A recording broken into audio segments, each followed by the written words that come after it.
Eric. Please tell me that I can't, that I won't, that I fail, that I'll never make it out, yeah. Please tell me all the bad, never good, fill my head full of every single doubt, yeah. Please say any negative thoughts, I pop off when I hear people say I cannot. I get off to the thought of proving everyone wrong, I won't stop to the top, so you better back off and get lost. I'ma stay loud, stay proud, never running out, never heading south. I'll be spreading out, call it word of mouth, can't put me down, I'll be getting loud. You can have it douse, not what I'm about, have your f***ing cloud, it be raining now. I keep making sound, go another round, I'm legend bound, can't stop me now. You don't wanna fuck with me, a slow burn like a disease.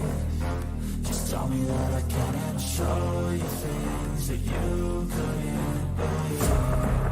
Just tell me that I can. Just tell me that I can. Just tell me that I can. Just tell me that I can.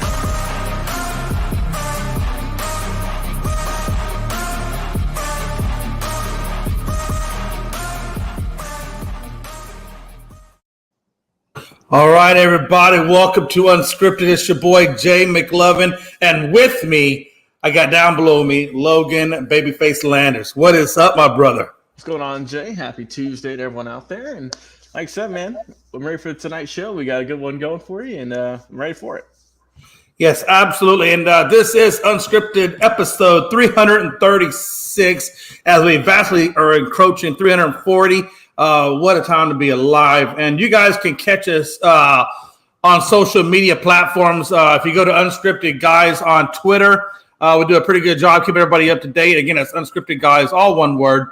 And then Unscripted Sports on TikTok and on YouTube. Check us out there. Again, it's all one word. And then Facebook, as always, at our Unscripted page.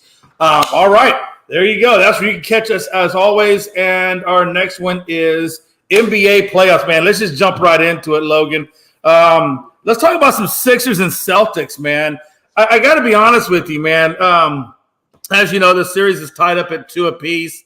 It looks like, at least I think anyway, Logan, that the winner of this series most likely should win the East and face off against whoever is incumbent in the West. I don't know how you see it, Logan. Before we get into the game, like, do you see this series as possibly being the decider of who you think will face the West? You know, I've been kind of thinking about that, man, and it's tough just because I was not expecting Miami to play this well.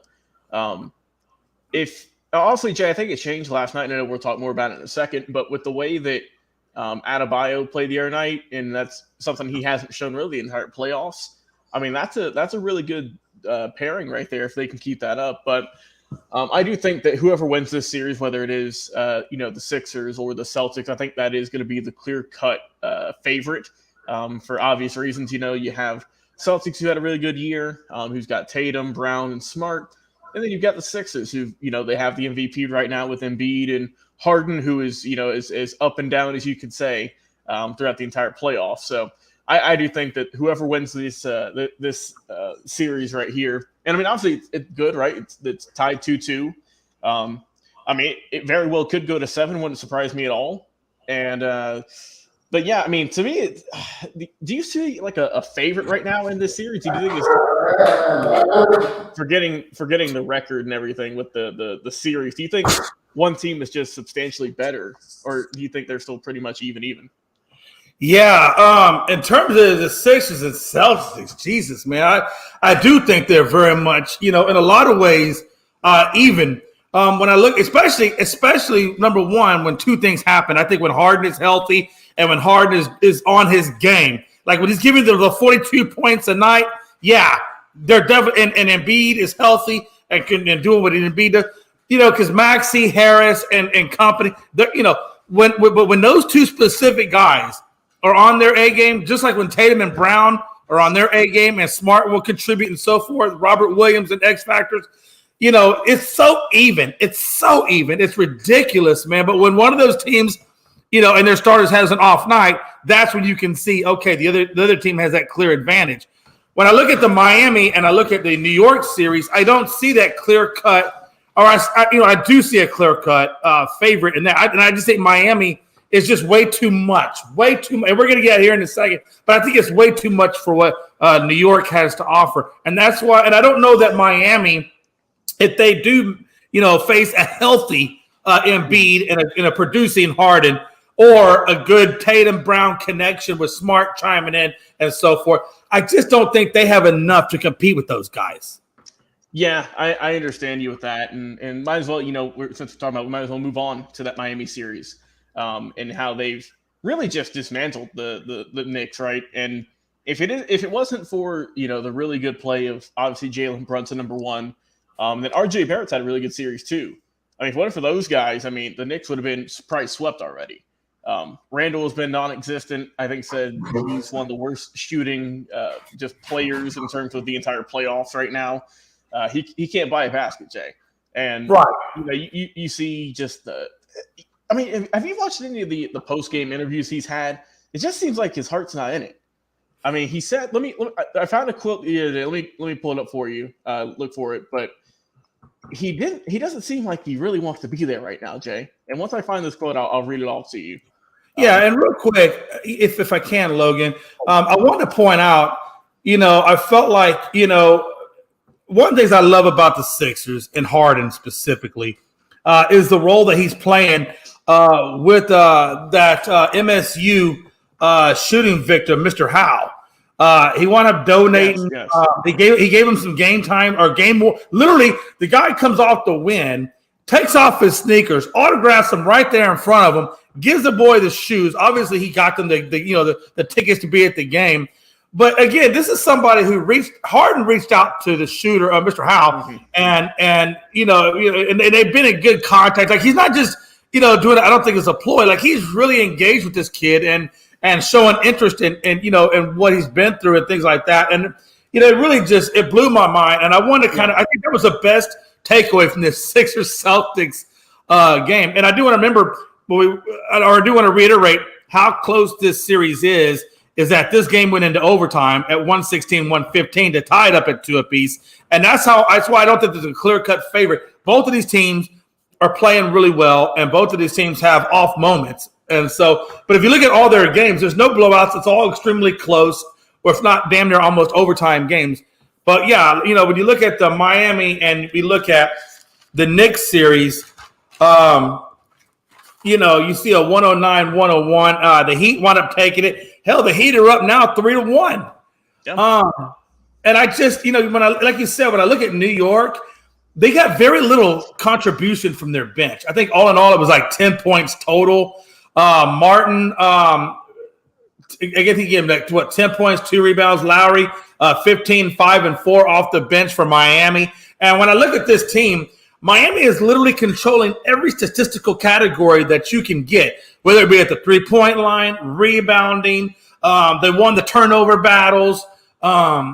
It's just their bench is outscoring the other bench. It's an all hands on deck effort when I see the Miami Heat. And when I look at the Knicks, I just see a couple of guys showing up and the rest of them just saying, I don't know, do the best you can. And what I mean by that is Randall has been – when Randall is on his game, Randall is on his game. And when Randall is not, it shows to the point where they consider benching him. Brunson, Barrett, both of those guys are doing what they're supposed to do. But it's just not enough for this Knicks team to truly, in my mind, be taken seriously.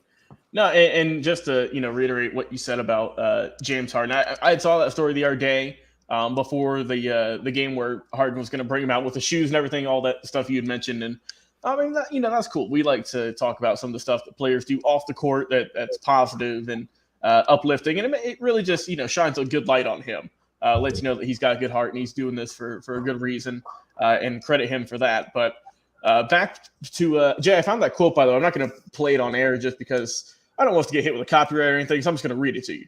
That's fine. That's fine, absolutely. So in the post-game presser, Julius Randle was asked about the Heat out-hustling the Knicks, and Julius Randle said, quote, "Maybe they want it more," end quote.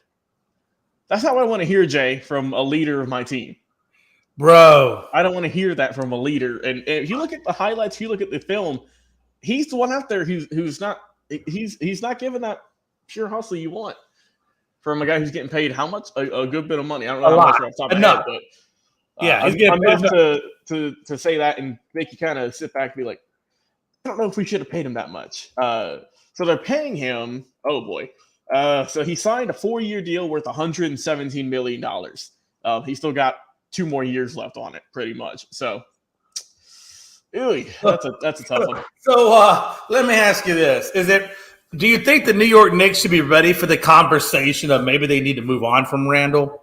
Maybe, Jay. Maybe. I'm just saying, maybe if that's the case, if that's the attitude he has, and you're trying to get to the next level, I always say one bad apple can ruin the bunch. And is it time to maybe, say, hey, thank you for your services, but, we need to take a different avenue of approach?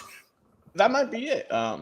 Just because, look, I don't want that, Jay. I don't want that kind of mentality in my locker room. I'm not saying that this one thing should be why he should, if he does end up getting traded. You got to look at a few things. He has not performed as well as he did, not this past postseason, but I think in 21. And they gave him that big contract, and he's arguably, you could say, their third, maybe fourth best player on the team right now. Because Brunson's the clear number one. I think Barrett's outperformed him this postseason. And then you could maybe slot him in at the 3 spot. So it's just been another Jay, and that's the thing we said about him too, is that it's just he just kind of vanishes in the postseason. Like, we see a good bit of guys do. They're good in the regular season, but the postseason they can't do nothing. And that's the thing I'm thinking right now. Randall is still playing at a level that he'll command something in the trade market. Of course, it ain't gonna be as big as the Giannis or the Goberts or the Donovan Mitchells or anything like that. But I do think that either A, they can get draft picks, or B, they can still get some good talent that does want to come there, that will produce on a consistent basis, and does have a more winning approach or winning philosophy or winning attitude, however you want to term it, to this team. And I think they can get themselves out of the situation of Randall into a better situation, or even draft picks for that matter, and go from there. But more so, what do you think about Thibodeau? I know they talked about this on the morning show. I kind of tend to agree with what Gonzo and Mike and them were saying when they felt like, Thibodeau is kind of antiquated or maybe past, his usefulness in the NBA as a coach that can get you to that next level in the playoffs, if not the finals. Is it time now for the Knicks to let go of maybe Thibodeau and go after a guy out there like a Nick Nurse that's still out there on the market? Honestly, I think so. I think I'm not saying the Knicks need to blow everything up, because I think they have a decent team, but I just don't know if this is the right coach, Jay. I think Thibodeau's done a very good job in the NBA. He's had a job for a long time now, but I just don't know if he's the right fit anymore. If Mike Budenholzer can get fired, he won the championship 2 seasons ago. I think Tom Thibodeau can get fired. I just don't see it. I'm just kind of reading through some things here. An anonymous scout in the Eastern Conference was saying that, Eric Spoelstra has just been coaching circles around him pretty much, just putting on a clinic. He has. That's the reason they're up 3-1 in the series. And I know a lot of people will kind of, I don't know about downplay, but maybe don't give the amount of respect they should to him, to Spoelstra. But he's done a tremendous job, Jay, in his tenure with Miami for all these seasons now. But yeah, I would lean more towards the side of that he's probably going to be gone maybe this off season. Yeah, absolutely. Like I said, in this, before we get into the Nuggets series real quick, I do want to point out, like I said, when you look at this last game, when it was 2-1, this was a pivotal game that honestly the Knicks needed to stay competitively in this series. The Heat came out and in the first 3 quarters just dominated them. Not dominated, but it was 31-30 in the favor of the Heat in the first. It was 25-18 in favor of the Heat in the second. And then in the third, after halftime, which is usually when you make your adjustments, it was 34-33 in the third, only to finish it with the only winning quarter that the Knicks had, which was the fourth quarter at 20-19. It was just the Knicks were truly never really in this game. And I think the lack of adjustments at halftime, like you said, the lack of leadership by Randall, Brunson can't do everything. He just can't. RJ Barrett can't do everything. They need that third guy if they really want to go far.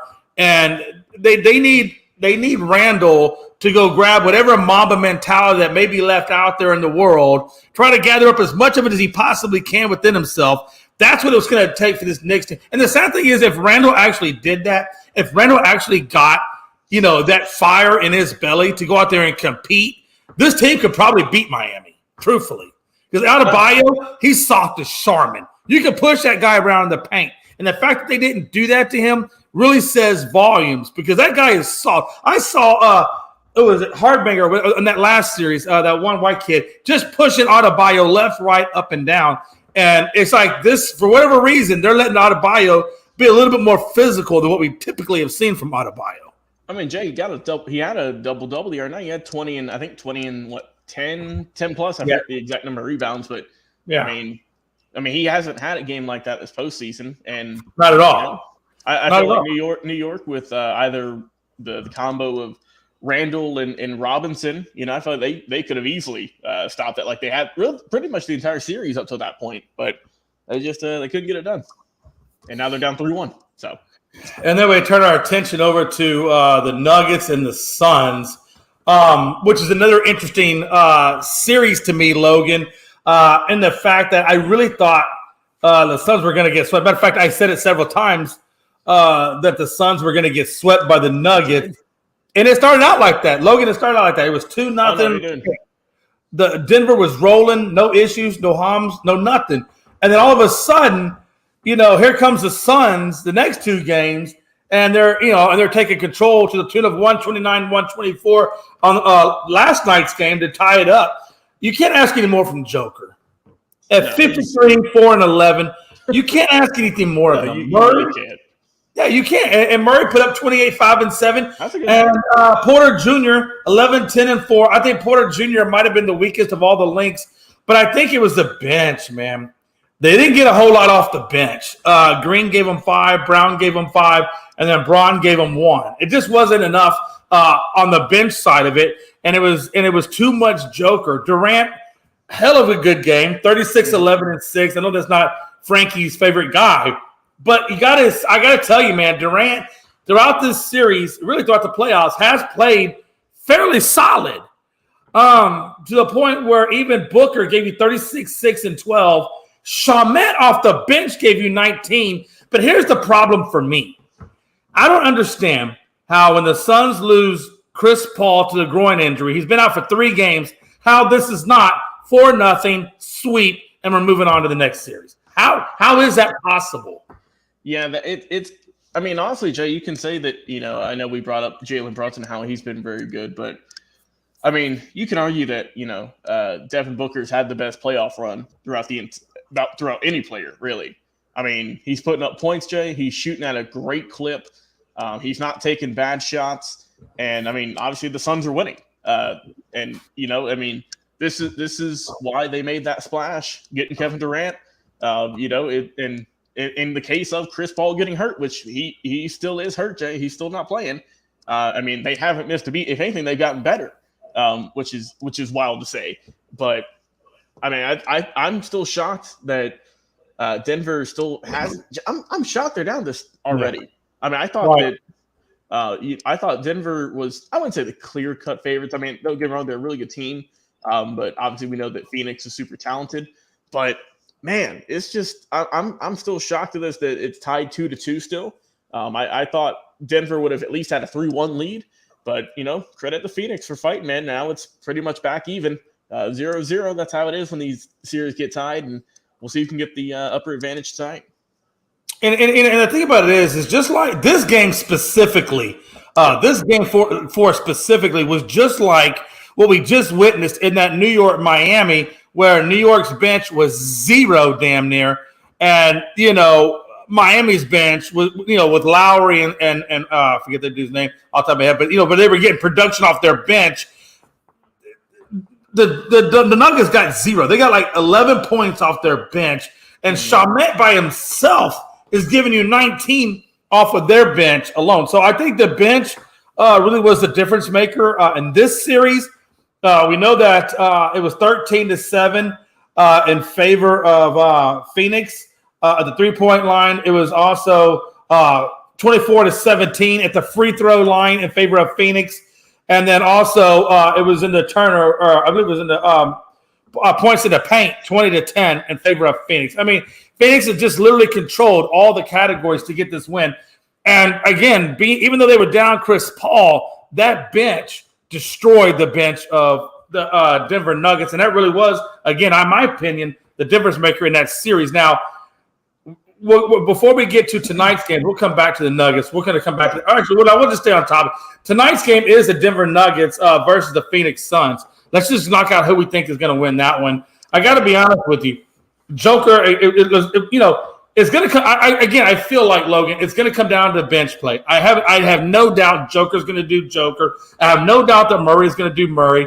I think Porter Jr. will put up decent rebounds and fairly decent numbers, but I think it's going to come down to that bench. Ultimately, I think in this specific series, it's going to be whose bench can outperform the other. And whoever's bench does that, I think takes it. I am going to give the edge to Denver on this. I think Denver does bounce back from this, and ultimately I think it goes 3-2 in favor of the Nuggets.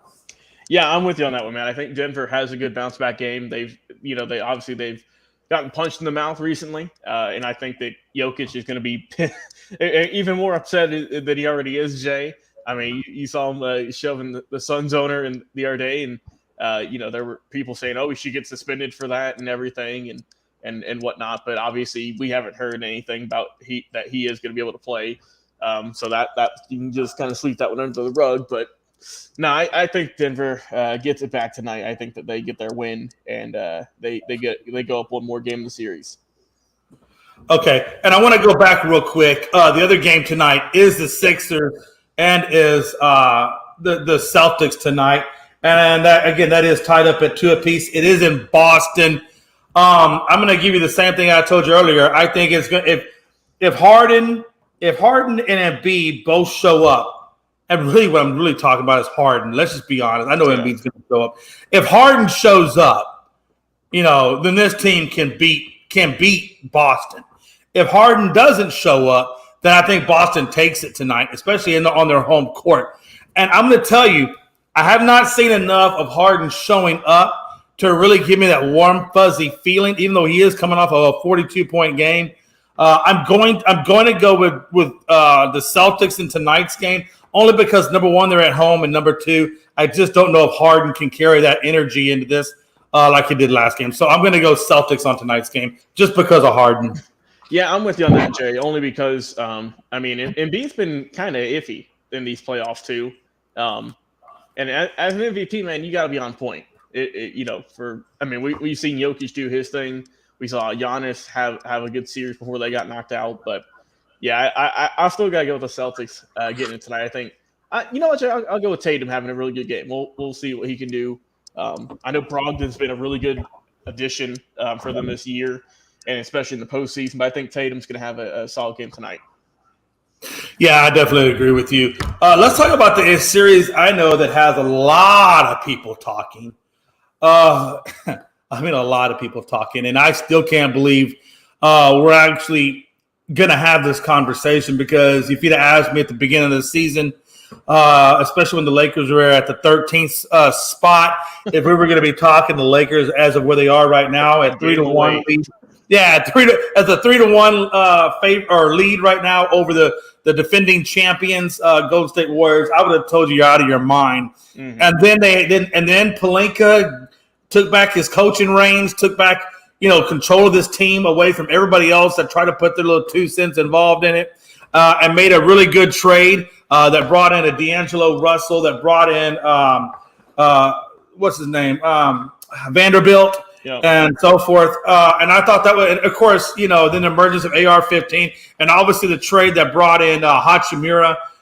Those were key acquisitions, but not nearly as big as just the ability of LeBron to stay healthy, and for AD to stay healthy. That right there is the biggest thing, and that's the reason why they're having the resurgence. Not that the trade didn't help that, but the fact that they are able and are playing at the level in which they were playing when they got the championship in 2020 in the bubble. And I am actually seeing reminiscences of the bubble team in this team, specifically in the play of AD.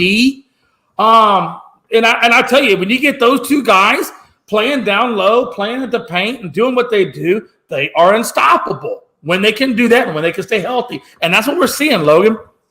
No, you're exactly right, Jay. And I mean, who would have thought that this team, who was, barely made the play-in, and then now they're one game away from going to the Western Conference Finals.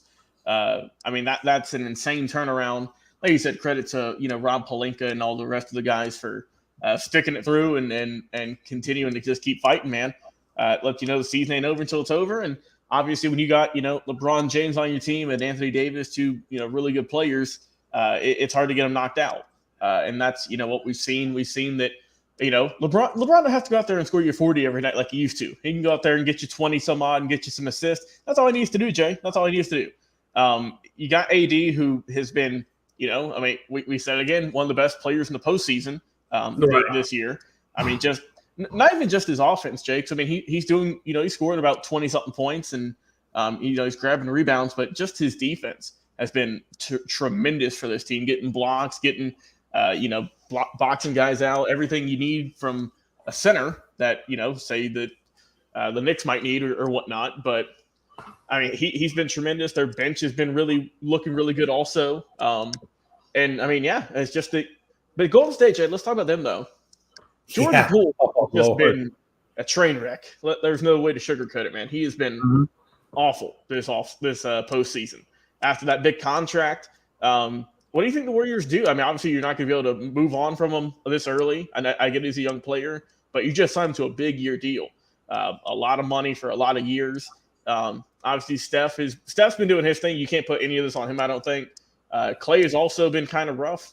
He hasn't looked like the Clay of old. He's had his moments, but for the most part, he's been looking rough also. So what do you do with this Warriors team? Obviously, they just won a championship, but you can see that clearly something's missing from this team. Yeah, I agree. Totally agree with you, man. Golden State, if they want to climb back into this series, and before we talk about that, let's just talk about other teams that have come back from 3-1. There's been quite a few of them. I know the Rockets have done it. I know the Phoenix Suns in years past, when I say years, I mean decades past, back when I think Barkley was there, had done it and come back. There's only been a few teams, though, that have come back from down 3-1. I won't even talk about the Boston Red Sox. And again, I know it's a different sport, but still, it doesn't matter. The fact is they were down 3-1, and they were able to come back and ultimately win the World Series. I'm just trying to tell you, when you go down 3-1, their back is absolutely unequivocally against the wall every game after that. But it can be done. It can. If you had the right team, the right coach, the right attitude, and the right talent, it can be done. And this is a team that has the makeup to do that, right? We're not talking slackers here. We're talking about guys who have 4 rings. Right. Thompson and Curry specifically have 4 rings. I think Wiggins has like 2 maybe. But what I'm trying to tell you is, look, Curry had a triple-double. Beautiful game last night. They've got to go back and rekindle game 2 where they took it. The Lakers took game 1. Golden State came back and took game 2. And if they could rekindle the effort from game 2, and if he knows about game 2, that's when Klay Thompson went off. Yep. Went off. And when Thompson is playing better than 3 of 11, which is what he did last night, he went 3 of 11, and the only 3 shots he made were 3-pointers. To give you 9, 5, and 2, that ain't going to get it done. Klay, that's not going to get it done. Wiggins went 17, 4, and 1. Again, they just didn't have enough from this team. Green, had a decent, okay night. Like you said, Poole didn't exactly have the best night that he should have had. Kuminga wasn't present. There was a lot of people that just weren't there. And that can't happen. Not against this type of team. Moody, Looney, all these guys need to step up in the paint and help out against AD and Braun and keep them from doing what they're doing, or at least try to limit some of what they're doing would be helpful. But again, when the only guy that's really going out there and playing his heart out is Curry, and everybody else is taking the night off, that's a problem. Yeah. Curry, Thompson, Wiggins, Draymond, Jordan Poole, all you guys got to come and do what has gotten you 4 rings in the past, which is play championship-style basketball, and not what you gave us the last 2 games and that first game. Yep. When we look at it, but again, I'm going to flip the coin too at the same time. We know that everybody now, I've seen several posts, Logan, where the Lakers have been, quote unquote, crowned the favorites in the West. Maybe even the favorites to take it all. Now, I don't want to jump on that bandwagon because I don't think we're quite there. But I will tell you this: if they're going to do it, James is playing well. Davis is playing well. We all know that. AR-15 is playing extremely well as well. But in Walker, again, this guy comes off the bench and gives you 15 points in the damn fourth quarter. Like, what the hell? Schroeder even did good at 10, 3, and 3 off the bench. So the Lakers bench contributed. Their big three contributed. But the one guy that didn't contribute but has contributed sporadically is D'Lo. Yeah, he had a rough night the other night for sure. Bro, that boy went 1 for 10 for 4. He couldn't hit nothing. Now, he couldn't hit much. You know, when I will tell you, when all of your guys are on point, when James, Davis, AR-15, you're getting good production off you're getting 25 plus points from your bench. Yeah, D'Lo, you could probably have a bad night and you'll be okay. Even against probably the Celtics and whatever, you'll be okay. But if you try to do this against some of the better teams, you know, it's not going to be okay. You know, so D'Lo, even though he had an off night, you can kind of cover that up because James, Davis, AR, everybody else plays so well that they can kind of cover up D'Lo. But again, when you get go against some of the other teams in the East, if you get to that level, or even when you go against Joker from Phoenix, or even not so much Phoenix. I know Denver's going to take that serious. I'm looking at Denver. I'm looking at Joker square on. Those are the teams where you're going to have to continuously. D'Lo needs to contribute more. But that's just my perspective. Frankie's team, he's on here. I'm curious to see what Frankie's perspective is on all this. Frankie Lake Show, baby. Talk about the Warriors and the Lakers. Give us your thoughts. Yeah. Before I get my thoughts, I just want to say there's a couple people out there. Before I hopped on, I was watching. They were commenting. Those guys are commenting on Jay's profile where he shared us. Wow. Okay, I'm not touching that one. We're not. No. I'm looking at it also, and it's not popping up. So if they're still commenting on there, I just want to let them know. Hop over to Unscripted, our actual page on Unscripted, not Jay. Don't watch from Jay's page. Watch from Unscripted, and you will be able to see your comments more. We had Mickey Delaney, and we had our boy Miami Heat fan. Yeah, Sanders is over there commenting. But come on Unscripted's page and comment. We'll see you guys there. But yeah, man, Lakers. What are the odds, right, Jay? What are the odds? That's what they should kick it off. We start the season 2-10. We had a 0.3% chance of making it to the NBA Finals. We were a 13th seed team. We were the laughing stock of the NBA. Literally, I mean, we can laugh at the Houston Rockets and then everybody else below, but that's expected of those franchises because they're not, they don't have LeBron James. They don't have Anthony Davis, So, we were the laughing stock in the beginning of the year, looking so horrible. Big shout out Russell Westbrook. And then not only Russell Westbrook, Patrick Beverly. I had to throw that one in there for you, buddy.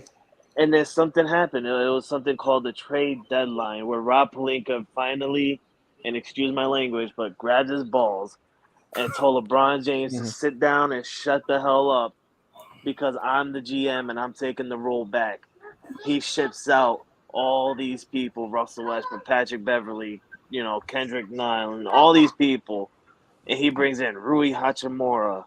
He brings in D'Angelo Russell, Malik Beasley, Jared Vanderbilt. Austin Reeves showing up on a perfect time when he needed to.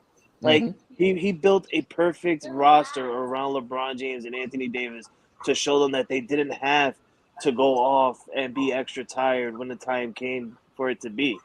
You got LeBron James and Anthony Davis getting all these minutes, but yet people are expecting them to get 30 points. There's no need for these guys to get 30 points when you have teams around them that are shooting the ball really well as also. Look at Lonnie Walker the fourth in the fourth quarter. I'm not saying in the fourth. I'm saying the fourth because that's his name, Lonnie Walker the fourth. Inside the fourth quarter, 15 points alone. he was the turnaround point for the Lakers last Yeah, night. No lie. absolutely. Yeah. No lie. Absolutely. He was the turn point. He was the turnaround point. And once he came in, LeBron James took over as point guard. And everybody knows that once LeBron James takes over in the point guard position, it's game over because you're basically LeBron James he's ball handling the whole time. Right. And it's game over. So it was a really good game for the Lakers. I really liked that game last night. It really was. I mean, 3-point game. Both teams were terrible at shooting, no lie. Both teams were terrible at shooting. Right. But it was a good game at the end of it. It really was. And I got to give my shout out to Stephen Curry. The man literally is balling his heart out. Triple-double, 30-point, balling out really hard. And the man just, came away with a loss because he doesn't have people around him to help him out right now. Jordan Poole's not, he's not here. We got Klay Thompson, who is literally only showing up for one game in a playoff series in both rounds. We got that China Klay rocking right now, that imposter Klay from a couple seasons ago.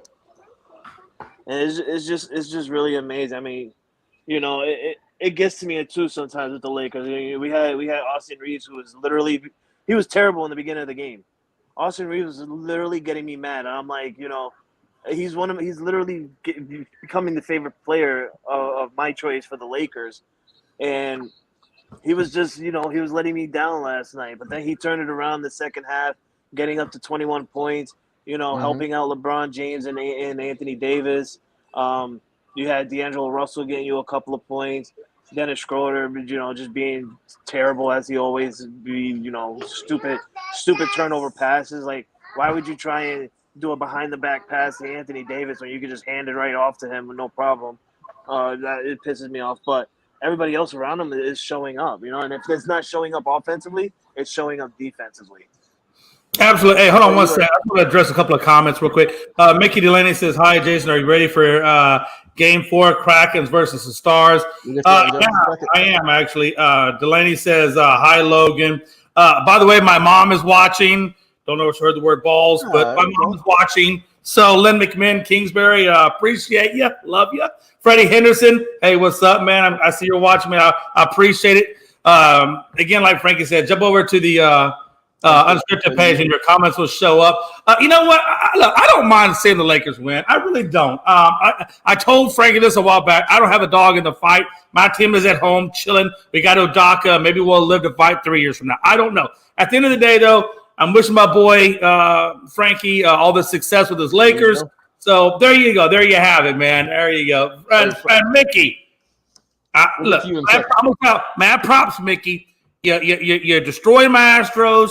You're destroying my Stars. I know you're excited. It's not over yet, but I am man enough to say congratulations and love you, brother. He said number 18th on the way. Well, yeah. You know what? Hey, we'll see. We'll see. The Lakers certainly. Lakers are certainly looking that way. Now, Frankie, I will tell you that I'm going to ask you the question real quick, and then we'll move on to NHL. But let me ask you this real quick. Your Lakers. We all know, and we've all seen the post where they look like to be the favorites in the West. How do you see your team? Because like I said before, I really think you're probably going to play either the Celtics or the Sixers, depending on who comes out of that series. I don't know if Miami has enough in the tank to go up against those guys down low with Embiid or so forth. So how do you see the Lakers if they do make it to the finals? How do you see them going up against a Celtics or a 76ers? 76ers would be good. I think that would be a good matchup. We talked about it earlier. I mean, you'll have Embiid going up against Anthony Davis. I think that'll be a perfect matchup for the paint. If we go up against the Celtics, I think it's going to be game over because, we're just going to do what we're doing right now. We're just going to attack the paint. Anthony Davis just being dominant in the paint. I don't think the Celtics have that paint material, with Al Horford and the rest of those guys to be more aggressive than Anthony Davis is in the paint. To where you got Joel Embiid, who's actually aggressive, it'll be a really good matchup against with Anthony Davis. So I would like to see that matchup go on. But hell, if it's gonna be the Celtics, if it's the Celtics and it's an easy one for us, the hell with it. I'll take it. There you go. Hey, I will say, just from an old school perspective, and I think everybody here or I think for you guys, and I say you guys, Frankie, and I know Freddie's the Lakers guy, so forth. The history of your team is extremely entrenched with the Boston Celtics. So If you don't want to see the Boston Celtics, if you're a Lakers person, you want Boston there. You need Boston there. You really kind of do. Just to say, hey, look, I want you to know the old school, new school, we still going to run you. You know what I'm saying? It's almost like we need the revival of that old school rivalry. I watched them back in the day. I remember Larry Bird and Magic Johnson and company, James Worthy and, Kevin McHale, Danny Ainge, the whole gamut going at it. And you want to see that in basketball. Basketball needs to see that. And Jay, just to give a quick update, the game it's on right now. About 3:35 left in the first quarter. Sixers got the slight lead, 22-19. Right now, leading the teams in scoring. For Philly, you got Embiid with 8. And then for Boston, you've got a two-way tie between Marcus Smart and Jaylen Brown. They each got 6 points apiece. So it's a tight game, getting near the end of the first quarter. All right. And there you go, folks. We will see as we go further where we land in all of this craziness. But I just want to say one thing. If you're a Golden State Warriors fan, God, this has to suck right now for you. Keep Jordan Poole away from the baddies. Keep him on the court. I'm just saying, Rob Scott's, the Mike Hugheses, and everybody that sports the Golden State stuff, man. I just know it's got to be a hard time right now because you honestly don't have a third jersey to run to. Ooh. What a time to be alive. Let's do that hockey. Let's get the NHL in here. I'm sorry. That might have been a slight dig. Slight dig. It's all good, though. So we'll talk about the game that's currently on right now, which, Logan, is your team. Yes, sir. The Hurricanes versus the Devils, which Carolina, Logan, as you know, currently is 2-1 right now. You guys got beat pretty well by the Devils last night to the tune of 8-4. He's had 2 goals and 2 assists, and the Devils didn't take it easy on you. They came out the door swinging for the fences to 3-0. Then you guys tied up at 2 apiece in this, or you had 2 apiece, and then the Devils, just with the shits and giggles, go back and give you 3-2 more to give you 8-4 altogether. Wow. What a time to be alive, man. It's impressive every time I see any team in hockey score that many goals.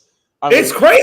No, I mean, usually you see, I would say maybe like anywhere from 2 to 4 is the average if I had to guess. 5 is like, all right, 5, I'm getting about 5 goals, not bad. And then anything past that, it's like, okay, you're just having a great night offensively. And, for unfortunately for the Hurricanes that night, an awful night on defense and goalie. But it is what it is right now. Tied up 1-1 right now into the first period, going into the second one here shortly. And like you said, it's been a good series though so far. I mean, this has been a really good series between these two squads. 4 games in so far now. And we'll see how it can go, Jay. And also, your boys, you and Mickey, going at it a little bit later tonight at 9:30. Yeah, man.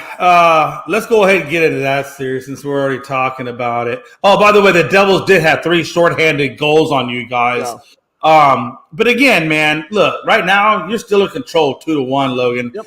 And I'm going to tell you right now, tonight I do think the Hurricanes do get the win. I think the Devils go down, and I do see you guys going 3-1. Over this. Well, we'll see. Does anybody, since we're on this real quick and we're talking about this game, Logan, I know this is your team. Who do you have? Do you have your Hurricanes or Devils? I got the Hurricanes rocking with this one, Jay. Come on. Right. You said it, so I got to echo it 3-1. There you go. And Frankie, who are you picking in tonight? The Hurricanes or the Devils? I'm going with the closest team near me, baby. I'm going with the New Jersey Devils. All right. Hey, you know what? Hey, and you don't know, man. Hey, the Devils the Devils played a hard series against I believe it was the Rangers, right? Wasn't it the Rangers they played? The Islanders. It was the Rangers. It was the it was the Islanders, wasn't it? No, it was the Rangers. Was the Rangers? Bro, New York has damn teams. Carolina knocked out the Islanders. Yep. Okay, so it was the Islanders, correct? Carolina the Islanders got knocked out by the Hurricanes. Okay. The Rangers got knocked out by the Devils. Okay. Bro, New York has so many teams. I have a hard time keeping them straight, man. Like, you guys have like 3 hockey teams, bro. Mm-hmm. It's crazy. Anyway, it's no, seriously. If you look at if you want to talk about a state that has a lot of sports franchises, bro, New York's for a small state, they have got a lot of sports franchise. It's insane to me. Anyway, let's look at the Stars and Kraken. First of all, I'm going to give props to Mickey Delaney. Look, I can take mine because I can sure as hell give them. So, Mickey, hey, man, right now you're cracking. Hey, you're playing well. You're doing well. I really didn't know how you were going to be able to take the physicality of what Dallas was going to give you. But like Stat Guy has said before, you guys are fast and you are skilled. And I'll tell you, last night, the biggest thing that hurt the Stars last night was penalty minutes. They had 6 minutes worth of power plays that was given up. And I will tell you, Carolina absolutely took advantage. Not Carolina. Seattle took advantage of it. They really did. The final score that was 7-2. First quarter was nothing. But that second quarter was all Seattle, 5-1. And the third period was 2-1 in favor of Seattle. It gives you 7-2. And I will tell you, Bauer had 24 saves. But if you watch that game, if you really watch that game, really, Seattle just poured it on Ottinger. And Ottinger played his heart out, but he just, it was too much. And, of course, he gave up the goals. I really kind of wish they would have taken him out earlier, saved him for the next game because it was really just out of hand at that point. But shots on goal, roughly about the same, 26-25 hits, 29-20. The face-offs was in favor of Dallas at 38-29. But again, Seattle gave you 3 power plays. Dallas gave you 2. But it was a penalty minutes. It was a penalty minutes that ultimately killed Dallas. 54 minutes for Dallas to 36 for Seattle.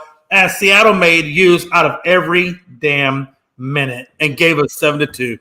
And ultimately, the Kraken took it. I am a Dallas Stars fan. I am going to sit behind my team. I do think we even up the series at 2 apiece tonight, and we go into Game 5. I think it's going to be another hard-fought series.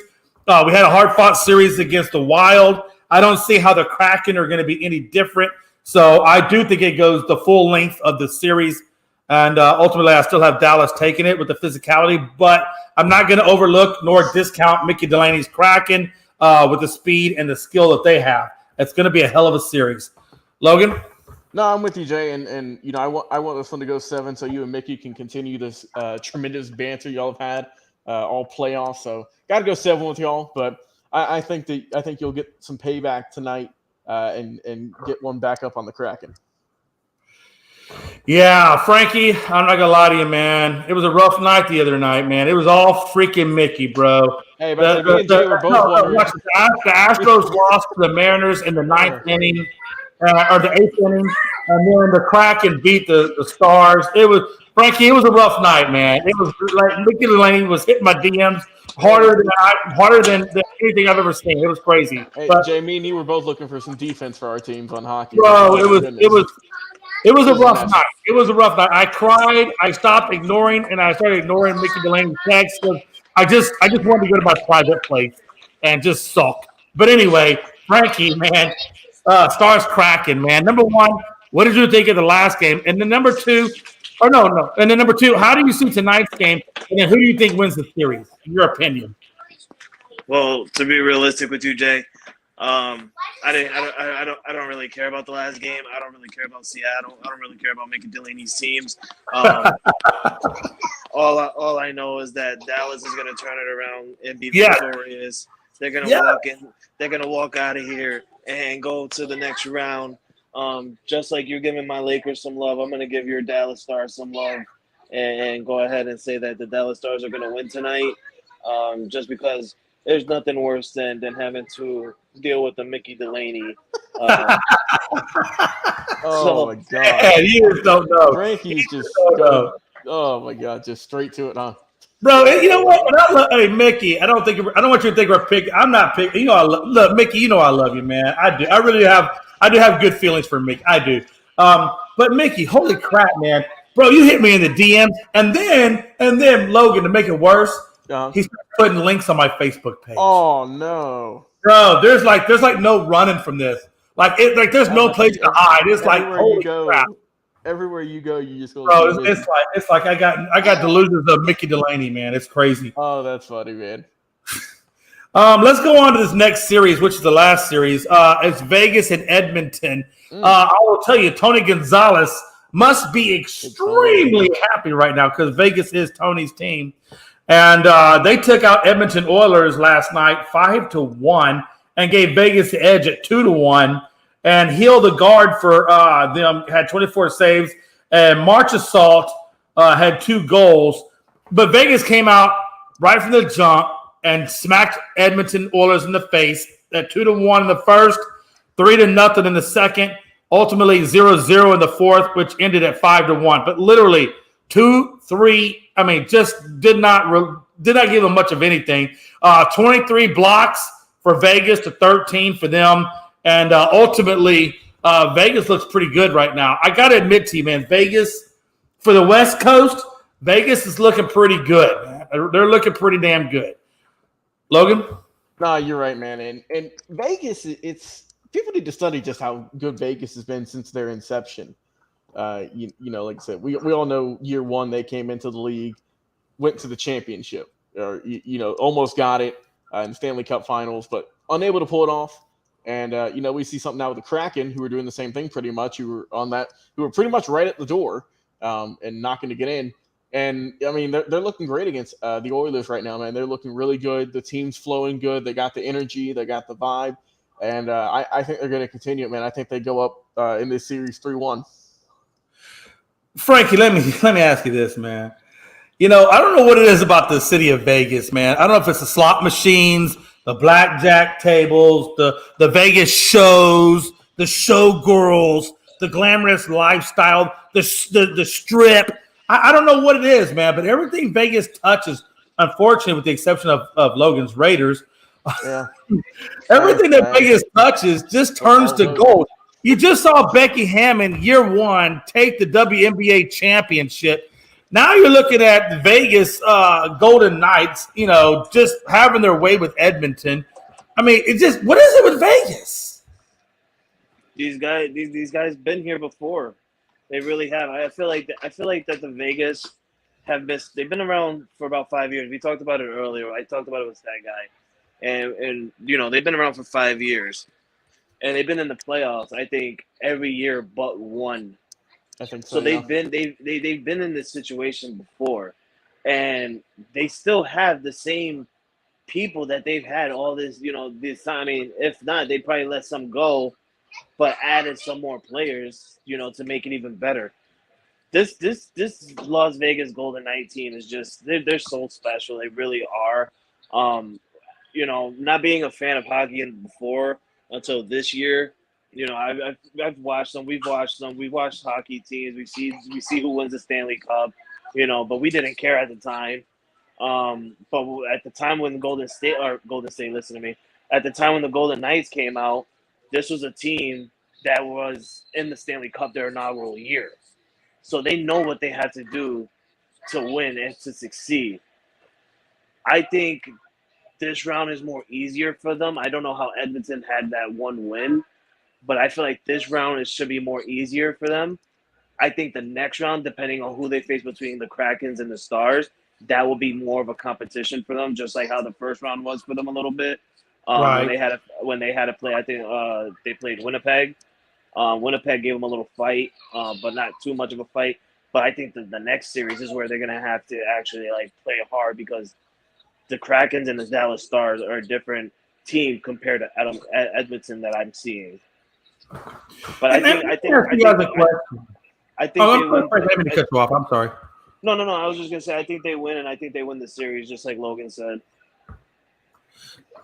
Frankie, this kind of is more of a question for you because I know we had talked about this, and I want to say it was a morning show, and I'm pretty sure Stat Guy was there and Gonzo was there. But we were talking about the Canadian teams, and there was sentiments that they thought that it could be possibly a Canadian Stanley Cup, or the teams from Canada were going to be somehow or another in the Stanley Cup. But if you look at Edmonton, if you look at Toronto Maple Leafs, it doesn't seem to be the case anymore. Yeah, it really doesn't. I don't know what happened. I mean, they had to play into the hands of tough people. I mean, you have Toronto right now playing off against a red hot Florida team who literally, like I said earlier in the afternoon show, they're riding high on being a team that eliminated literally the best team in hockey, on setting a franchise record or setting an NHL record on both scoring, on both wins and points.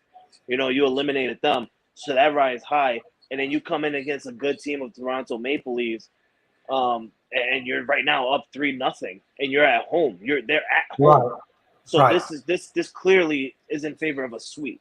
No doubt about it. This is in favor of a sweep. And Florida's playing with so much momentum and defensively with coaching. And I've been saying it for a while now because I had to deal with Florida in the first round. They're playing high. Edmonton, I don't know what happened with them. I feel like they had a really, really good series against the LA Kings, and then they just disappeared. I don't know what happened with this team. They look so much completely different in this series against Vegas than they did in the first series against LA. I don't know what happened to these boys. But you're right, Jay. It looks like that dream of having a Canadian Stanley Cup Finals is looking to go out the window. Yeah, and I think I want to make sure I quote this right. I want to go back real quick to kind of wrap up that thought. You know, when again, and I think you'll agree with this. How well the Florida Panthers played the Bruins, which was the best team in hockey in the regular season. And especially a team that we thought was, I'll be honest with you, I was scared of Boston because they were looking nasty, really going into the playoffs. And I was really and I'll be honest with you, Frankie, I was totally looking past Florida. Florida was not even on my radar. And for how well the Panthers have played against you guys, you know, and then you see how well they're playing against the Maple Leafs. I mean, I think a lot of people, me included, or maybe even me specifically, overlooked the Florida Panthers and what they had to offer when we were talking about Toronto. And now I think we're really kind of overlooking it when we were talking about Edmonton versus Vegas. Jay, I'm going to be real with you. I think we overlooked every Florida team. Let's go I back. think we did. Let's go back a while because you had the Dolphins, who ended up in the wild card. You had the Miami Hurricanes, both men and women, make it to the Final Four in college basketball. Now you have the Miami Heat. Now you have the Miami Heat on the verge of going to the Eastern Conference Finals, and now you have the Florida Panthers looking to go to their conference finals in the hockey league. Like, it's crazy. Yeah, they're doing something over there in Florida that nobody's even paying attention about because we all know that, you know, Florida is, you know, they're not a good team. But hey, everybody, you got to pay attention to these guys. These guys are quietly good. I think I will tell you this. This is the last thing I'm going to say about Florida teams. Is I'll be honest with you, I definitely overlooked University of Miami when it came down to NCAA. So did I. I definitely overlooked them. God, what a time to be alive. So did I, because not only did you guys lose to Miami, the Hurricanes, we also lost to a Florida team as well, Alabama. So we both lost to a Florida team. Bro, I don't even want to go back and remember that stuff because I really had high hopes for Houston. I had such high hopes. But anyway, I have buried it. I have put it in the dirt, and I have moved on. I'm not going to cry any more tears. Argentina. Real quick, I want to talk real quick. Bronny has officially declared for USC to stay in LA, to stay closer to home. I think that was a good choice. In terms of colleges, I don't think he could have chose a better college, and I'll tell you why. But there's also some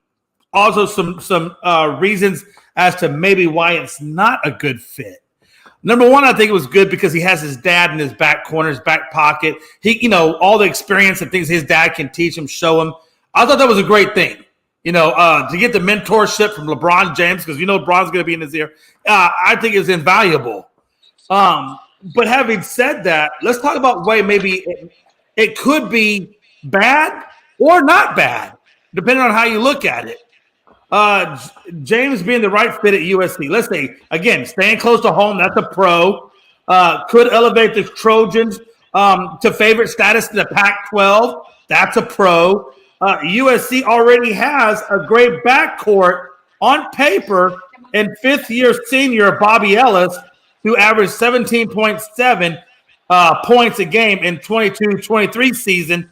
And then they had the five-star freshman, Isaiah Collier, who has lots of college coaches saying that he is probably the most college-ready guard available. So you got to imagine, if that's how they're looking at it, that Bronny's going to have to come off the bench to support that backcourt. How will that affect him? His minutes may come in terms of off the bench. His minutes could be in support of one of the other guys in case they go down with injury. And then, of course, they can also go a three-guard set. Now, if they go a three-guard set, then that would obviously put Bronny out there in the limelight. But again, I think with the crowded backcourt that they have, or with the set backcourt that they possibly have, Bronny's only going to do a year at college. I don't think Bronny goes more than a year because I think he wants to play with his pops. I think he wants to go pro. And if that's the case, I don't think he's going to have a problem with it. I think NBA scouts are already got their minds made up on Bronny for the most part, unless he just does something crazy. I think Bronny's going to land in somewhere, in the high levels of the NBA first round. So I don't know that USC and being behind a backcourt that's already possibly logged in is going to necessarily hurt Bron. But I don't know that, it necessarily helps out his college career either. And I don't even know how much Bronny cares about it. Maybe Bronny is just looking towards the NBA. But I think he's a good fit in terms of what he could bring to the table for USC. I just think that because they have a crowded backcourt, it could be harder for him to crack that backcourt unless he stays at USC for more than just 1 year. What do you think about it, Frankie? What's your thoughts on Bronny being a good fit with USC? I like the fit. I really do. And everything you said is it's good. Stat wise and pros and cons. I feel like it's good fit for him. He's gonna develop his game more. I don't think he's gonna be there for just a year. I hear you what you're saying that he wants to quickly go into the NBA and play with his dad. I give him about 2, maybe even 3 years max, because the way the NBA is today, LeBron James can literally play until he's like 44, 45. It's just the way the NBA's play today.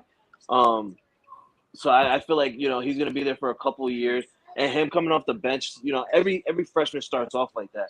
They come off the bench because you're not going to start over these players, these juniors and seniors who've been there for a while and know the way they play the game and know their playbook and what they want to do.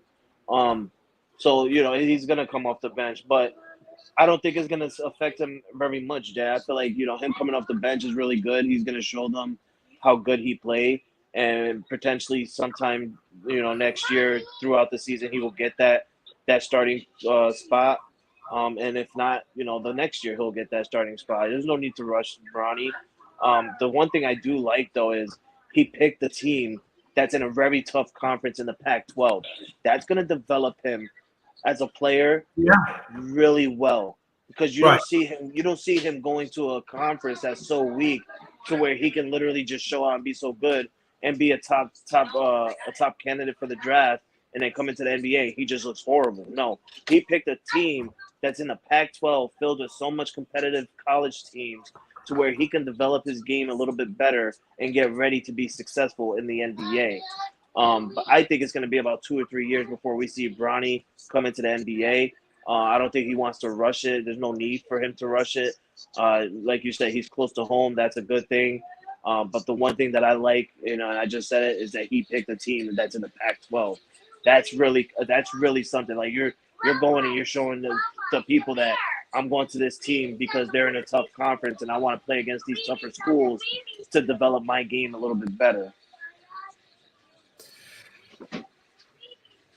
I don't know. I'm not making. I hear what you're saying. I could kind of maybe see that a little bit because maybe Bron might have had, or maybe LeBron kind of had an influence on that. Maybe nobody knows for sure. Only those two guys know that for sure. Either way, USC is not a bad school to go to, even if Daddy picked it. To be honest with you, but here's my thing, Frankie. This is what I'm sorry. Go ahead, Frank. No, I was just saying I don't think LeBron James picked it. Honestly, I feel like LeBron James would have been okay with any choice that Bronny made. Honestly, he already said that he's excited because Bronny's the first person in his family to go to college. I think he could have went anywhere. I feel like the reason he picked there, and like I said, he picked there because it's a tough conference, and like Jay said, it's closer for him, closer to home for him.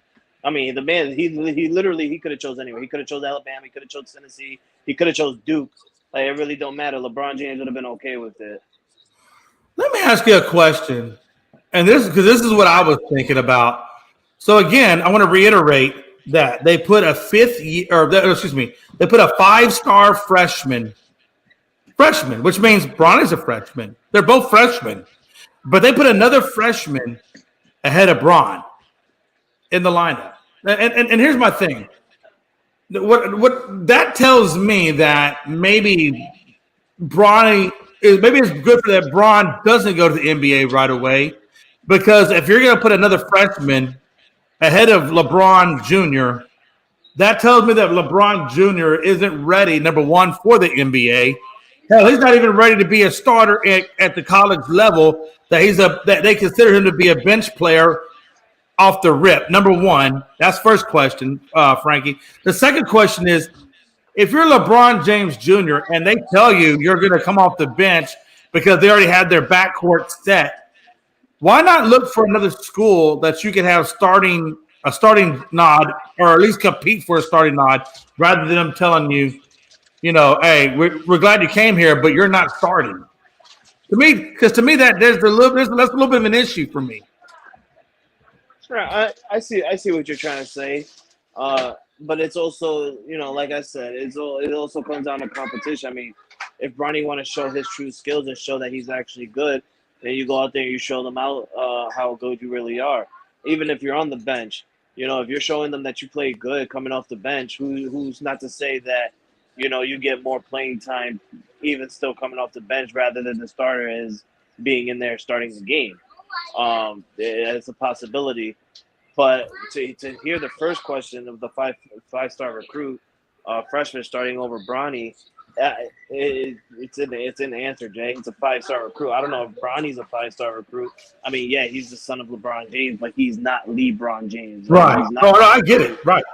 Yeah. So I mean, I totally get why the freshman will be starting over Bronny, is because he's a 5-star guy.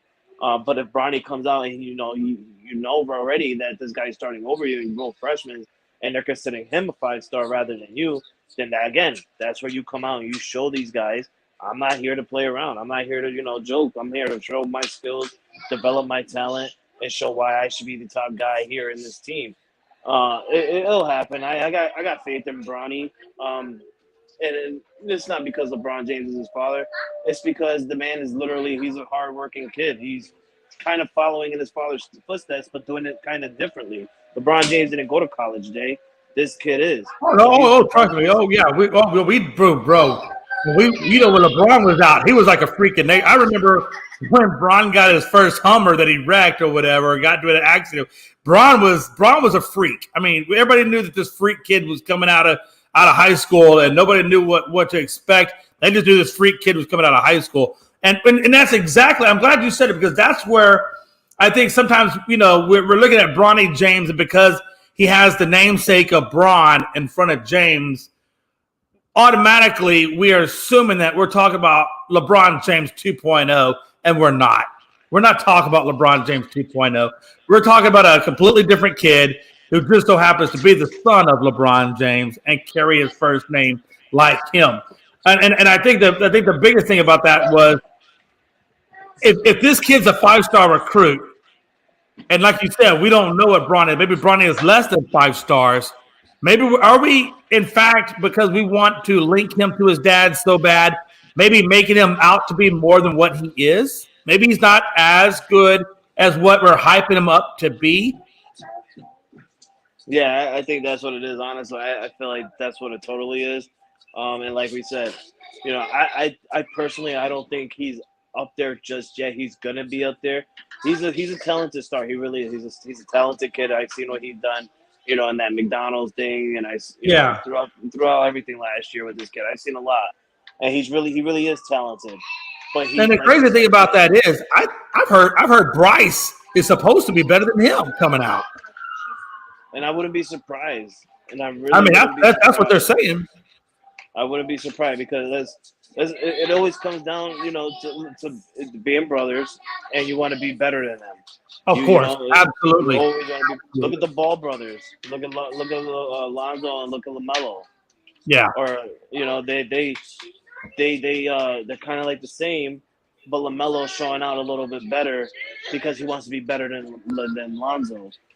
But it ain't too hard. The fact that he's on the court, Lonzo's still in the hospital. Exactly. That's the thing. That's the one thing. But I can't deny that his little brother will be better than him just because he wants to show that he can be better than him. But I think Bronny will be a good guy, and like you said, we keep looking at it as he's got the James name, and everybody's expecting that just because your father is LeBron James and he's the king of the NBA right now, that he's expected to be the young prince. No, this man, he's a different kid. He's a different skill of basketball. LeBron James learned the skill of basketball in the early heydays of, Michael Jordan and Kobe Bryant and stuff like that, coming straight out of high school. This kid has to learn and he has to develop the new style of basketball, which is why I also think that's why he's going to college. If he was like his dad, Jay, he's going overseas playing in China. Oh, absolutely. He's playing with the Shanghai Sharks. Yeah, like he'll be going overseas and playing over there. But no, the kid decided to go to college and develop his game better. Let me ask you this. This is pretty much the last question I kind of had for this topic. Was when it comes to LeBron James, want to play with Bronny, and LeBron is not getting any younger. Number one, for me, Frankie, it would be really, really hard unless LeBron literally sacrifices everything financially to go with this kid. Because you got to think, okay, if he goes 1 year, maybe LA can snag him up, maybe somebody else snags him up, and if somebody else snags him up, LeBron would come over there on probably much a damn league minimum, whatever, or whatever the case may be. Because he is older in the tooth. I don't think it's going to be quite that bad. But if Bronny goes 2 or 3 years, and as LeBron gets older, and now he's in his early 40s, nobody's going to pay that kind of money for Bron at that age to keep him with his son. How? I guess the question I'm asking you, based on those facts, is how likely do you think it is? If you had to give a percentage, 75, 50, 100%, what percent do you think we'll actually see LeBron James and Bronny on the court wearing the same uniform together? Oh, I'll probably give it about realistically, I'll give a good percentage. I'll give probably about a 62%, Jay. Honestly, I'll give it a 62%. And the reason for is, and I agree with you, LeBron James is getting up there in age. He's only 37 years old, close to 40. He's got about 2 years left or 3 years left on his Laker contract. I do think he's going to retire a Laker. No lie. I don't think he's going to go to another team. I don't think he does either. I do think he would retire the Laker. He wants to go down in that history with all the other greats, the Magic Johnsons, the Kareem Abdul-Jabbars, the Kobe Bryants, to retire in the Laker jersey. I think that's what he wants to do. But I think I give it a 62%. I give it a 62% chance just because he wants to have that moment of playing with his son. When it comes down to the deal of money, though, I think it'll come around the time where LeBron James is going to accept that veteran minimum deal. He's going to accept that veteran. Let me ask this: that really kind of does lead into one other thought I had about it, and I want to get your thoughts on it specifically. When we're talking about GOAT status, when we're talking about legends, when we're talking about legacies, no legend, no real legend has ever gone out coming off of the bench. And I don't think it's going to personally affect Bron coming off the bench, but at the same time, because you got to imagine if Bronny goes 2 or 3 years and he tries to go on to a different team outside of the Lakers, that means Bron would have to leave the Lakers, which already kind of goes against what you're saying, that he's going to retire as a Laker. But if he did retire as a Laker, if he had to go to another team because another team selected Bronny, and then the other team says, okay, look, Bron, we know you're Bron James, but you're 43 or 44. Your production's dipped. You can't stay on the court because you're a little older in the tooth, your knees, whatever. Load management. We're going to put you on the bench and have you come off the bench. Do you really think Bron is going to do that just to play with his son for 1 year? Oh yeah, I think he'll do that. I honestly think he'll do that. He was okay coming off the bench when he came back from injury. He had no problem with it. Yeah, but that's coming. I get that, but that's a different scenario, right? That's coming back off injury. That's getting reintroduced back into the game. They knew he was going to be a starter this is like, okay, this is your assigned role. You are a bench player. Like, do you really want to be another Udonis Haslem? Nobody wants to be Udonis Haslem. No, that's different. Udonis Haslem is a whole. And I did kind of. I'm not gonna lie. I did kind of go far with Udonis, but you can kind of see. You can kind of see where I'm leading this direction, or where I'm going with it. Whereas this is LeBron James. In my mind, it would hurt. I don't even like LeBron, but it hurts my heart to see a guy of LeBron's status. It's like watching Grandpa come off the bench to play. I can't do it, Frankie. It hurts my heart. I can't do it. Well, it's the one thing that it comes down to, Jay. You said it a little while ago. His age is gonna his age is gonna impact it, and that's what teams are gonna look at. If he stays on the Lakers, I don't think he'll come off the bench. I think he'll just get like restricted minutes as a starter. Probably get more rest time and stuff like that. But other than that, I don't ever, just like you, I can't imagine seeing LeBron James come off the bench. I can't. It's just too weird. It's just too weird.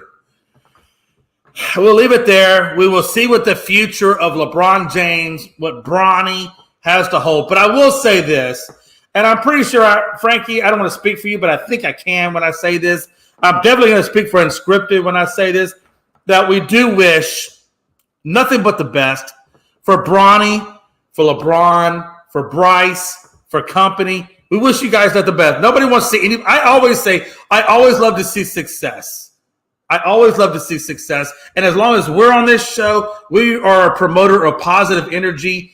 And even if I hate LeBron James, I still love him in Christ. And I want him to be nothing but successful. And I want nothing but his family to be successful. We will move on to the next real quick, and we're going to fly through this real quick. Kyrie, I got a question for you, Frankie. Real quick. NBA free agents coming up available this year, or I should say next year, right? Soon as this season's the next NBA season. Who do you think would be overhyped and overpaid? I'm going to tell you who I think it is, and then I'd be curious to see what Frankie, if you think what I'm thinking, or if you have a different player in mind. I'm choosing Kyrie Irving. I'm choosing Kyrie Irving 20 Sunday. And the reason why I say I think he's overpaid and overhyped is because he has a long history of missing games. He lacks leadership. He hasn't cracked the 60-game window in the last 4 seasons. He's unpredictable. He's moody, unreliable, and lacks accountability. Everybody knows he lacks accountability. As a matter of fact, when I think of lacking accountability, Kyrie Irving's face comes to my mind. The 31-year-old, I want to give him props. He has the handles, right? He has the talent. He can score. The problem is with Kyrie is everything that I just mentioned before that hinders all the ability that he has. I do believe, though, that he will get a big payday. Now, why do I think Kyrie gets a big payday? Because the Dallas Mavericks and Mark Cuban have clearly lost out on Jalen Brunson. They're damn sure not going to lose out on Kyrie Irving, because if they lose out on Kyrie Irving, guess who's going to be the first one on Mark Cuban's office door demanding a trade? Oh, yeah, Luka Doncic. So, because the Dallas Mavericks don't want to lose out on Luka Doncic, they're going to give Kyrie the big payday. But again, for a guy who is if I could lump all that into one single word, flaky. That's why I have him as overhyped and overpaid. Frankie, I don't know if you have anybody in particular that you think might be overhyped or overpaid coming into the season. I can tell you, Porzingis is on that list of available free agents. I don't know who else would be a free agent, but the one person that I do think is overpaid, Kawhi Leonard. Oh, hell yes. Twice on Sunday, baby. Yeah, Kawhi Leonard is the only person that comes to mind realistically. I don't know if he's going to be a free agent this year or not. But if he's not, it still comes to a question like you guys are overpaying a person who clearly doesn't play for you. He's not playing for you. The man, I don't even know when's the last time we've seen a Kawhi Leonard play a full season, including playoff series. I don't know what happened with Kawhi Leonard after winning that championship with Toronto. Something complete. I feel like he stood in Toronto. And this is why we don't like Canadians, because this is what happens when you go to Canada. You turn into some softy when you come back into America. But it's what it is, and I think Kawhi Leonard is getting way overpaid. I just don't know if he's a free agent. But I do agree, if we're talking about free agents for next year or going into this year, I do agree with what you say with Kyrie Irving. He definitely should not get a big time contract. For a guy that has such a good skill set, everything else about him just screws it up. All right, I want to move on to we only got two other things I want to talk about super quick. Frankie, I'm going to tell you something, and then I want your reaction. First, I'm going to give you the title. The title of it is A's broadcaster Glenn Coupler uses racial slur on air and gets suspended. Okay, that is the topic. The next thing I'm going to do, I'm going to read you a situation, Frankie. And at the end of this situation, I want you to tell me, do you believe what he says at the end of it in his apology, or do you think he's full of crap? Okay, here's the situation. Used what sounded like a racial slur describing a trip to the Negro League Museum. NBC Sports keeps him off the air until the review is complete. On NBC Sports California, before the A's played the Royals, Coupler talked about a trip to the museum with the colleagues Dallas Braden, but mispronounced the word Negro, making it sound like a racial slur. He apologized, saying it didn't come out the way I wanted it to. Bob Kendrick, the president of the Negro Leagues Baseball Museum, said his heart forgives him and hopes we can too. So he mispronounces the word Negro, which we all know how that could have came out. Frankie, is he full of caca, or is he really? Did he really make the mistake? Nah, he's straight up full. He's straight up full of it, Jay. Straight up. Just saying, right? You cannot have a misterm on Negro. You really can't. I'm just saying. There's just no way in hell for you to just come out and just say. I heard what he said. I've watched it and I've heard it, and I thought it was insane. But I'm glad what they did. I feel like suspended the hell with that. I would have fired this man. No more job for you, because that's just insane. Mariah. But I love Mariah. Poor Mariah.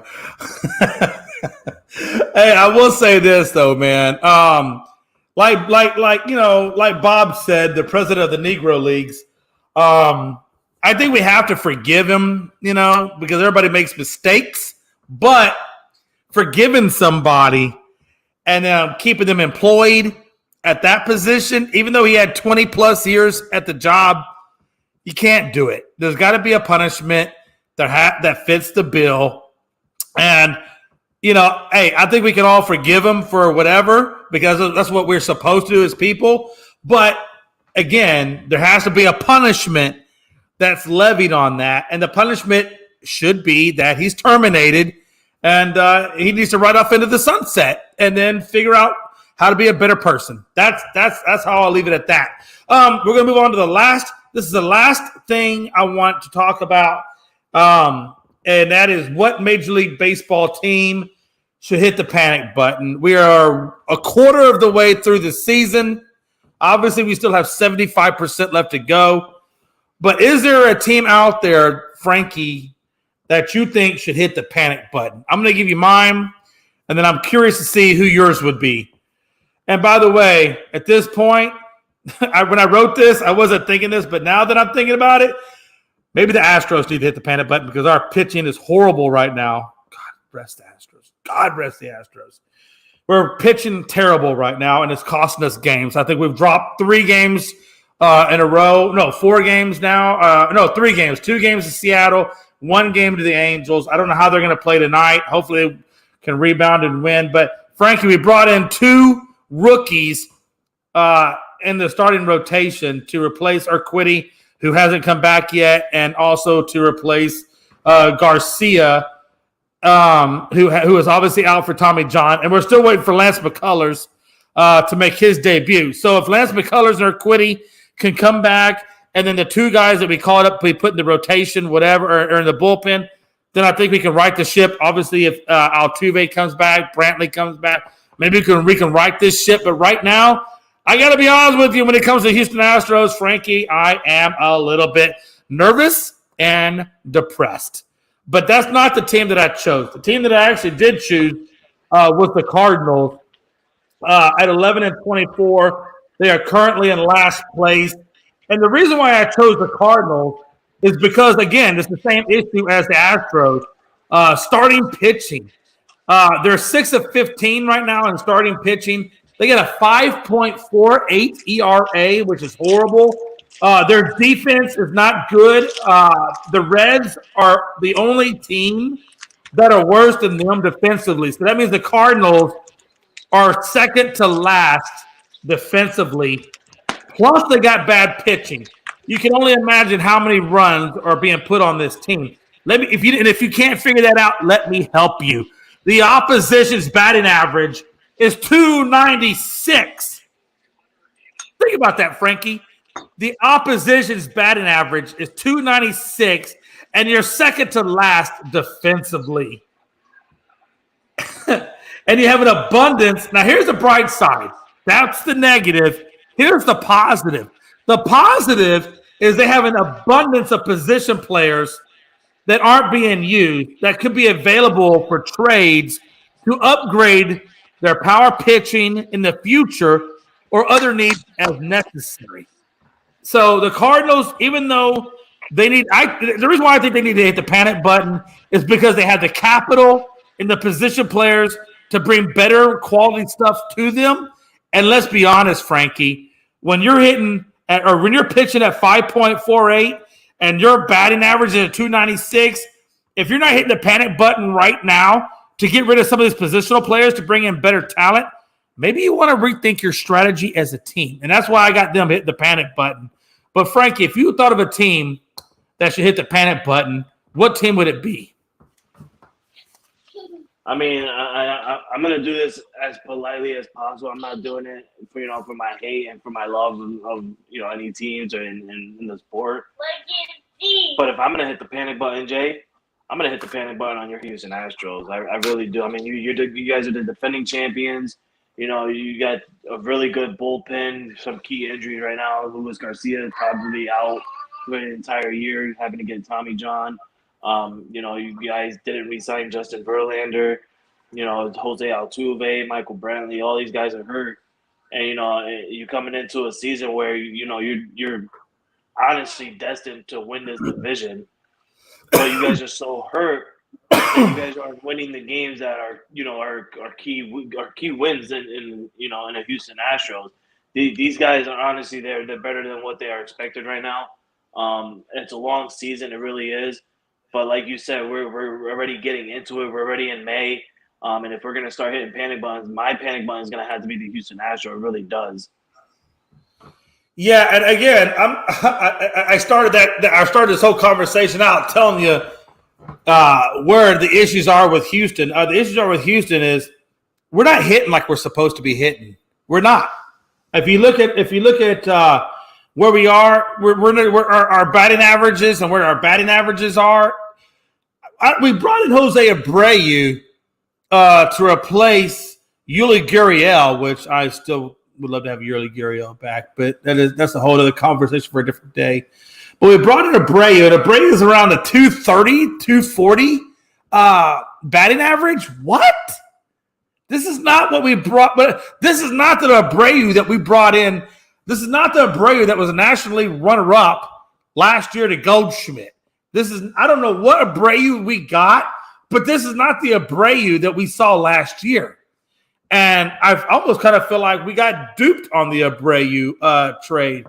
But yeah, there's some areas, I don't know what they need to do, but there's some areas that need to be improved upon. I would tell you, our bullpen, I don't know what's going on. Our bullpen, our starting pitching hasn't done bad, honestly, but our bullpen has just dropped the ball several times. Mickey Delaney, Seattle Mariners, don't take this the wrong way, Mickey. Again, you got the win, and again, I applaud you for getting the win over us. I don't take anything away from that win. It was a legitimate win that you guys took over us. But I will tell you, it was our pitching in reserves that killed us against the Seattle series. We were killing Seattle. But in the later innings, after our starters gave way to the bullpen just messed it up. And again, even against the Angels, we were beating the Angels up until the point where the bullpen gave it up. So I don't know, man. This guy, Seth Martinez, he's horrible. He's dog water. So again, the Astros, I agree with you, Frankie. I don't know. I don't know if it's a panic button or a smart button that they need to find, but there are some changes that need to happen in this Astros lineup. And it's not all pitching; it's also the hitting too. If you look at our batting averages, a number of them have taken a dip. Honestly, a number of them have taken a dip, and we just got Chas McCormick back, so maybe he'll. I'm gonna cut him some slack. But I'm gonna tell you right now, Bregman, Abreu, those Hensley, you guys are on notice as you need to fix yourselves. Okay, what a time to be alive. And then Mickey Delaney ends it with, "Yep, your bullpen shit the bed." Yeah, we did. No doubt about it. And you know what? I can't even discredit that.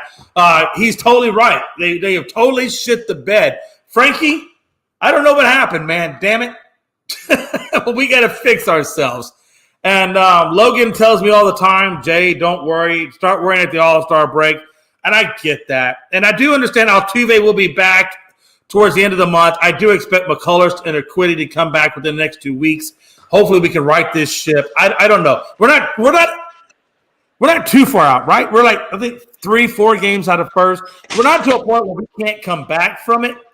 But Frankie, to your point, I give you credit. You're right. We got to hit the panic button if we want to fix this ship. Okay, enough said. Not only that. You got all those players coming back, but how? And I said this to Stag Guy earlier because he mentioned this was a different topic. It was about a basketball player. I'm gonna say it to you guys, the Houston Astros. You're relying and you're counting on these guys coming back, Altuve and all these other dudes. But how effectively are they going to be for you guys? Because this is a whole new league, whole new rule changes and stuff. They haven't. Oh, I know. Started. Oh, yeah, I get that. Started yet, so they have to fit into this system now. Oh, yeah. So it's there. It takes a while for the Astros, but you guys don't want to dig yourself too deep of a hole. Like you said, you guys are still in there. You guys are about 2.5 games behind the league for the division. I mean, it's still in it. As long as you guys can continue staying in it, you're good. But if you guys dig yourself a deep hole before these guys come back, it's going to be a really, really long season for you. Yeah, no, I don't, excuse me, I apologize. I don't discredit anything you're saying. I think everything you're saying is exactly what's actually going through my brain as well. And those are some of the things that I'm concerned about as well. And, I don't know, man. Maybe this is the season that I thought was going to be a great season, and maybe it's just the season of injuries, and we got to take a step back and regroup and come back next year. I don't know. I don't know if it's too early to think like that. But it's too early to think like that. I will say this, man. I'll tell you, man. The way this season has started, both for you, Frankie, and for myself. I had a different beginning to this season. I got to be honest with you. I had a different beginning. And again, a lot of it is just due to injury. Your guys being injured, my guys being injured. And, some things you can control and some things you can't control.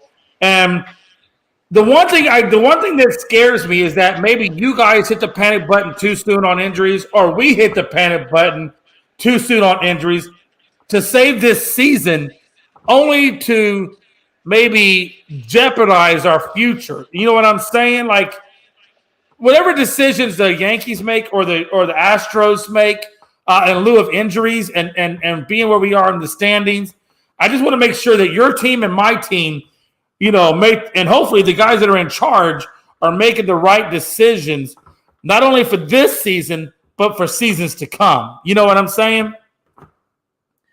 So we'll leave it at that.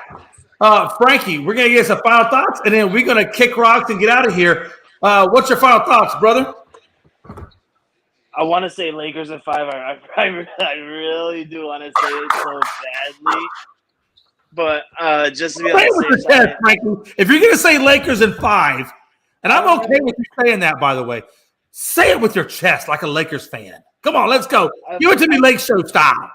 I want to, Jay, but Game 5 is back in Golden State, and we know how they play at home, and these guys just coming off a 2-game losing streak. I don't want to, I don't want to say it, and then next we get blown out like we did in Game 2. But the hell with it, frick it. I'm riding high. We eliminated the number 2 seed Grizzlies, and now we have 3-1 against the defending champion Golden State Warriors. Fuck it. Lakers at 5. Thank you. God, is it so hard to find Frankie Lake Show? Jeez Louise, give it to Frankie. Come on, let's go. Caitlin just asked if I needed help. No, I don't need help. Lakers at 5, babe. Lakers at 5. I love it. I love it when the wife gets behind her husband and saying, Frankie, you're my husband. You better say Lakers with gusto. I don't know how much better is that. That's like Mel telling me, Jay, Stars in 6. Let's go. Now, that is one thing Melanie knows. I will tell you this. If you ever want to ask my wife what sport she actually does know, she'll tell you hockey. Because her and her family, they're all from Dallas, and they all went to Dallas Stars games. So she'll tell you. Hey, she's an avid look, and she'll tell you the game. Look, she's been to hockey games, Frankie. She'll tell you about hockey now. That's one sport I will give my wife credit. She knows hockey, and she'll tell you, Jay, if you're going to say the Stars, you better say it with some gusto. So I'm saying Stars in 6. Let's go. That's my final thought. What a time to be alive, man. Hey, guys, listen. You can catch us on all social media platforms. Special shout-out to Frankie for Unscripted Guys over there. He does a really good job on our Twitter page. Frankie is absolutely got us on point with that. So check us out on Twitter at Unscripted Guys, all one word.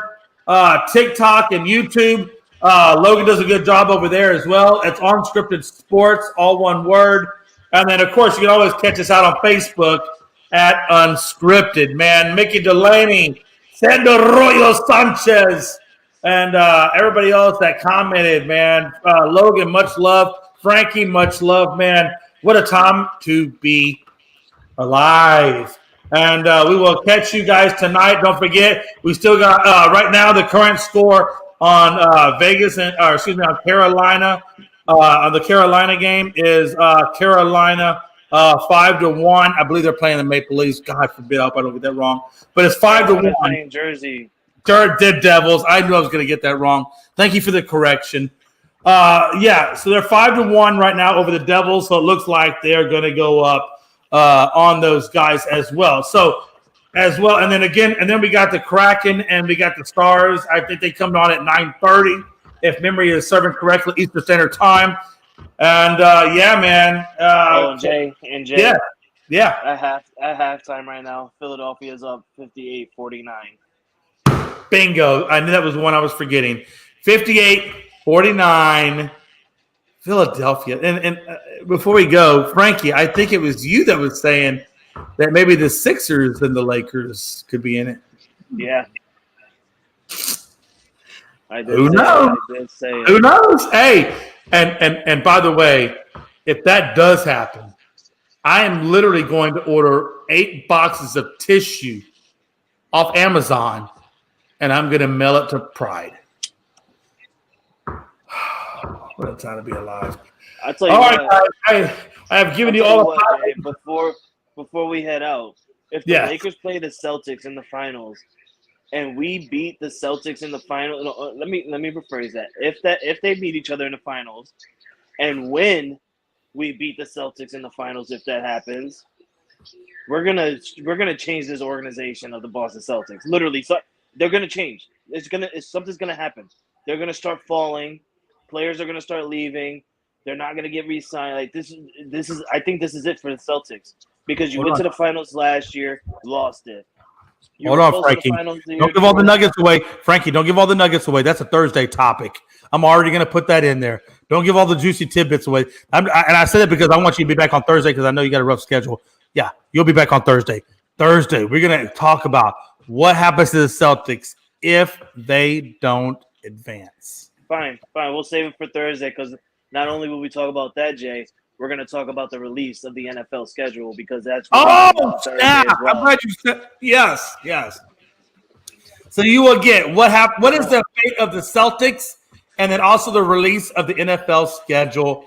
Those will be a couple of the topics up for bids Thursday. Frankie, I didn't mean to stop you, but Bubba, you about to give all that juicy information, and we had to hold that on Thursday. It's fine. I can hold it. Hey. We got to keep these followers coming back, baby. We got to give some juicy. But Frankie did give you some juicy tidbits to think over between now and Thursday. Until next time, it's my boy. Please tell me that I can't. Dude, Jesus. That's what she said. Too soon. It's your boy, Jay McLovin, and then babyface Logan Landers. And as always, Frankie Lake Show, Foxborough Frankie the Yankee. All 3 in 1, saying, deuces. Please tell me that I can't, that I won't, that I fail.